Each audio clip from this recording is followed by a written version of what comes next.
श्री लक्ष्मी वेंकटेश भगवान की लीला तुंगस्तनगे तटी सुप्तमुद्बोध्य कृष्णं पाराण्यं स्वं श्रुतिशतशिरः सिद्ध्यमध्यापयन्ति सुज्येष्ठायां सदिनिगलितं यावलाकृत्य भुङ्क्ते कोदातस्येन महिदमिदं भूयैवास्तु भूयः। आनंदगत सच्चिदानंद पूर्ण ब्रह्म पुरुषोत्तम परमात्मा भगवान श्रीमन्नारायण जगत जननी जगत वंदनी जननंदनी भक्ति स्वरूपा प्रेम स्वरूपा श्री आंडाल जिनको हम सब गोदांबा जी के नाम से जानते हैं।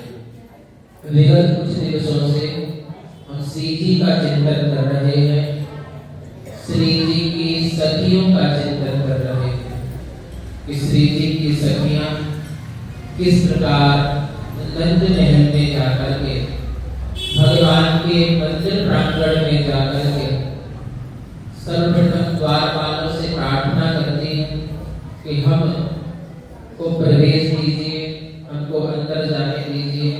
उसके उपरांत नंद बाबा यशोदा मैया से प्रार्थना करती हैं, प्रभु आप उठो तो सही, आप भी हमारे साथ सम्मिलित हो जाइए।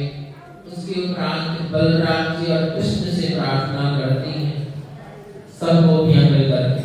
बलराम जी उठ जाते हैं, लेकिन भगवान श्री कृष्ण थोड़ा सा अभी इनकी और परीक्षा लेना चाहते हैं। उसी समय थोड़ी देर के उपरांत अगली गाथा में सब गोपियां मिलकर के नीला देवी से प्रार्थना करती हैं। नीला देवी कृपा करने ही वाली होती है, और जब कृपा होने वाली होती है तब भगवान थोड़ा सा उनको रोक लेते हैं। क्या रोक लेते हैं? नीला देवी से कहते हैं, नीला देवी आपका काम पुरस्कार करना है, आप पुरस्कार कीजिए। पुरस्कार का अर्थ होता है आर्त प्राणियों की प्रार्थना को सुनकर के आप उस प्रार्थना को मेरे तक पहुंचाओ। आपका कार्य वो है, कृपा करने का कार्य मेरा है, इस कार्य को मुझे करने दो। उसके उपरांत भगवान शयन करने लगते हैं। ये कुतूहल बाहर सब गोपियां देखते हैं, और गोपियां आंडाल मिलकर के नीला देवी को दोषी मान लेती हैं। आप सब सुन चुके हैं ये। लेकिन कल की गाथा में नीला देवी भगवान को छोड़ करके द्वार खोल करके इन गोपियों के पास आ जाती है। कल जो 21वीं गाथा थी उसमें नीला देवी बाहर गोपियों से आकर के कहती है, गोपियों मुझे माफ कर दो, मैं थोड़ी सी देर में आई हूँ, लेकिन तुम मेरे प्रति अपने अंदर कोई भी दोष मत रखो। क्यों? क्योंकि मैं तुम्हारी ही तरह हूँ। होंगे मेरे पति श्रीरंग, मैं उनकी दिव्य महिषियों में से एक होंगी, लेकिन अब मैं तुम्हारी तरह ही नियम करके व्रत करके भगवान को जगाने में, भगवान की प्राप्ति करने में तुम्हारा साथ दूंगी, और अपने जीवन में भी भगवान को उतारूंगी। आज की दिव्य गाथा में भगवान के नेत्रों का वर्णन है। ये सब गोपियां मिलकर के नीला देवी, आंडाल और जितनी भी गोपियां हैं, गोपियां मतलब बताए थे जो नेत्रों से भगवान के दर्शन करें वो गोपी, जो स्पर्श से भगवान की चरण धूलि को स्पर्श करे वो गोपी, जो कानों से, कर्णों से, श्रवण से भगवान की कथा को श्रवण करे वो गोपी, जो जिह्वा से भगवान के भोग लगा हुआ प्रसाद का आनंद ले वो गोपी। गोपी नाम है आत्मा। सब इंद्रियों इंद्रियां जो भगवान में लग जाए, एकमात्र वो गोपी। भगवान की आज ये गोपियां सबसे पहले नेत्रों का वर्णन करती हैं। प्रभु एक एक अंग का वर्णन करेंगे, क्या पता कौन सी चीज पर आप रीझ जाएं, कब हमारी ऊपर दृष्टि डाल दें। हे श्री कृष्ण, हे श्री रंग, जब आप के सम्मुख पूतना वेश बदल करके आई थी, तब प्रभु आपने नेत्र बंद कर लिए थे। आपको छल छिद्र पसंद नहीं है, आपको कपट पसंद नहीं है। गोपियां कह रही हैं, आप दुस्वभाव वाले व्यक्ति जो दो स्वभाव के होते हैं उनको पसंद नहीं करते। आपको तो वो व्यक्ति पसंद है जो निर्मल है, जो निर्मल सर है, आपको वो पसंद है। जो घर में भी वैसे हैं, मंदिर में भी वैसे हैं, वो पसंद है। जो आपसे विमुख होकर के भी वैसे हैं और आपके सम्मुख होकर के भी वैसे हैं, आपको वो पसंद है। प्रभु आपके आगे पूजना रूप बदल करके आई थी, आपने नेत्र बंद कर दिए। लेकिन आपकी कृपा देखो, आपने नेत्र बंद करने के उपरांत भी उस पूतना को वो गति दी जो एक मां की गति होती है।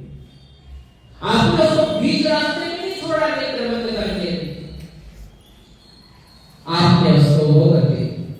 प्रभु विदुर जी इन्होंने विरोध किया, गलत चीजों का विरोध करना अच्छी बात है, लेकिन दुर्योधन ने इनको राज्य से निकाल दिया। ये अपनी पत्नी विदुरानी के साथ आकर के कुटिया में निवास करने लगे। लेकिन प्रभु आपकी दृष्टि, गोपियां वर्णन कर रही हैं, प्रभु आपकी दृष्टि उन राज सिंहासनों पर और उन राज महलों पर नहीं पड़ी। आपकी दृष्टि दुर्योधन के व्यंजनों पर नहीं पड़ी, लेकिन आपकी दृष्टि विदुर जी के साथ पाठ पर पड़ी। और हम सब गायन करते हैं रोज, हर दूसरे दिन सुनने को आता है, सबसे ऊंची प्रेम सगाई दुर्योधन के मेवा का साथ विदुर का। और प्रभु साथ में कुछ स्वाद नहीं था, केवल आपकी दृष्टि साथ में कुछ स्वाद नहीं था, लेकिन उस भक्ति की दृष्टि आपके मुख की ओर थी और आपकी दृष्टि उस भक्त के मुख की ओर थी। बीच में क्या क्रिया हो रही थी, किसी को नहीं पता। विदुरानी केले की जगह केले के छिलके मिला रही है और विदुर जी बथुआ का साग पका तो रहे, लेकिन उसमें नमक ही डालना भूल गए, क्योंकि उनकी दृष्टि जो है वो भगवान की है। उनकी दृष्टि आपकी ओर थी और आपकी दृष्टि उनकी ओर। लेकिन प्रभु यहाँ तो गलत है, यहाँ तो एक ही चीज है, हमारी दृष्टि तो आपकी ओर है, हम तो अर्धरात्रि में यहाँ पर खड़े हैं, हमारे साथ सब सम्मिलित हो गए हैं, लेकिन प्रभु आपकी दृष्टि, आपके जो कटाक्ष है, आपके जो नेत्र है, वो हमारी ओर कब होंगे। आज गोपियां नेत्रों का वर्णन कर रही हैं। प्रभु इन नेत्रों के विषय में क्या कहें। एक बार एक आचार्य ने इन नेत्रों की उपमा बंदर के नीचे अलोभाग से कर दी थी, लेकिन हमारे किसी आचार्य ने आपका इतना सुंदर नेत्रों का वर्णन किया। सुमिष्ट नर रवि पर विकसित कमल देव दला ये क्षणा, कि प्रभु आपके जो नेत्र हैं वो किसकी तरह है, जैसे कि पहला सूर्य की किरण जब कमल पर पड़ती है और कमल प्रस्फुटित होता है, और प्रस्फुटित होने के उपरांत जो कमल की लालिमा होती है ऊपर की, भगवान आपके नेत्र उसके समान है। आपके नेत्र कोई साधारण नहीं, और प्रभु आपके नेत्र सूरज और चंद्रमा की तरह हैं। इनको देखो तो बड़ी शीतलता लगती है, बड़ा आनंद आता है, और इनको देखो तो कभी-कभी इनसे ज्वाला निकलती है।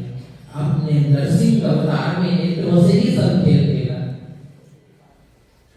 आपने इन्हीं से द्वारा सूरज और चंद्रमा की तरह प्रभु हमारे जीवन में तो आपके नेत्र कब हमारी ओर देखेंगे, बस इसी की लालसा है। आज की गाथा में गोपियां यही कहती, इसी गाथा में अंतिम में आचार्य श्री लिखते हैं कि यहाँ पर भगवान के नेत्रों का वर्णन किया गया है। भगवान किसकी ओर देखें, क्या देखें, कब कृपा करेंगे, लेकिन इनके ऊपर कृपा तो हो गई है। कैसे कृपा हो गई है? क्योंकि इनके ऊपर गोदा महारानी ने देख लिया। आचार्य श्री लिखते हैं गोदा महारानी ने देख लिया तो कृपा हो गई, क्योंकि यहाँ पर एक श्लोक है कि आचार्य की एक दृष्टि, अगर आचार्य की एक दृष्टि भी शिष्य पर पड़ जाए तो वो दृष्टि, एक दृष्टि का मतलब ये नहीं है कि काड़ा होना, एक दृष्टि मतलब दोनों जो दृष्टि है वो दृष्टि पड़ जाए तो वो शंकर जी की 3 दृष्टियां, 1 2 3, उनसे कहीं ज्यादा श्रेष्ठ है। ब्रह्मा जी की 8 नेत्र, 8 के चारों 8 नेत्र, उनसे भी ज्यादा श्रेष्ठ है। और सहस्रशीर्षा पुरुषः सहस्राक्षः, हजार किसके आंख में? भगवान के। सहस्राक्षः जिनका कोई मिति नहीं है ना, उनसे भी कहीं ज्यादा श्रेष्ठ गुरु जी के नेत्र बताए गए, आचार्य के नेत्र। कथा अलग है, लेकिन आचार्य ने ये अंतिम में लिखा है कि आपके ऊपर भगवान के नेत्र पड़ेंगे। ये तो गोदा महारानी के साथ आप कर रहे हैं, बात कर रहे हैं, लेकिन आपके ऊपर कृपा हो रही है। आप संसार से दूर आ रहे हैं, भगवान की ओर चलने लगे हैं। क्यों? क्योंकि आपके ऊपर आपकी आचार्य या फिर आचार्य के नेत्र दृष्टि पड़ गई। और हम भी परम सौभाग्यशाली हैं सब कि भगवान जी कब देखेंगे पता नहीं, टेढ़ा टेढ़ा तो देखते हैं, हम श्रृंगार करें तब भी इधर-उधर देखते हैं। अब गोदा महारानी भी पता नहीं कब विचार करेंगे, लेकिन हमारे गोदा महारानी स्वरूप श्री जी स्वरूप जो आचार्य हैं, हमको पूर्ण विश्वास है उन्होंने हमको खूब अच्छे से देखा है। दुष्ट है, नालायक है, लेकिन ठीक है, यही है, मेरे पास है। लड़ना भिड़ना रहता है एक दूसरे से, ठीक है, लेकिन मेरे पास है। उन्होंने सब मेरी गलतियां देखी। 1% कोई अच्छाई होगी वो बात अलग है, लेकिन 99.9%, 99.9% गलतियों का भंडार उन्होंने खूब देखा। खूब मतलब हर समय उनकी कटाक्ष जो है वो सबके ऊपर है। ये श्री जी ने देखा है, इसीलिए हम परम सौभाग्यशाली हैं। श्री गोदारनाथ भगवान की जय, श्री गोदारनाथ भगवान का, श्री लक्ष्मी वेंकटेश भगवान की जय, श्री लक्ष्मी वेंकटेश भगवान का, श्री वेणुगोपाल भगवान की जय, श्री वेणुगोपाल भगवान का, भाष्यकार श्री रामस्वामी महाराज की जय, भाष्यकार श्री रामस्वामी महाराज का, श्री हनुमान जी महाराज की जय, श्री हनुमान जी महाराज का, जगतगुरु श्री स्वामी जी महाराज की जय, जगतगुरु श्री स्वामी जी महाराज का, श्री